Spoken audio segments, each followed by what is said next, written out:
પંચમહાલ જિલ્લાના ઘોઘંબા તાલુકાના ગોદલી ગામ નજીક સ્ટેટ મોનિટરિંગ સેલ દ્વારા દરોડા પાડી મોટા પાયે વિદેશી દારૂનો જથ્થો ઝડપી પાડવામાં આવ્યો છે.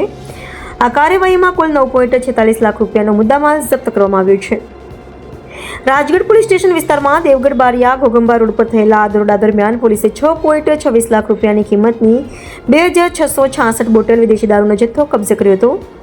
આ ઉપરાંત 3 લાખ રૂપિયાના 6 વાહનો અને 20,500 રૂપિયાના 5 મોબાઈલ ફોન પણ જપ્ત કરવામાં આવ્યા હતા. આમ કુલ 9,46,488 રૂપિયાનો મુદ્દામાલ પકડાયો હતો. પોલીસે આ મામલે અશ્વિનભાઈ રસિંગભાઈ રાઠવા, તુષારભાઈ ગણપતભાઈ રાઠવા, મહેન્દ્રભાઈ બલવંતભાઈ રાઠવા, સુનિલભાઈ નરવતભાઈ રાઠવા અને ગણપતભાઈ વરસીભાઈ રાઠવા સહિત 5 વ્યક્તિઓની ધરપકડ કરી છે.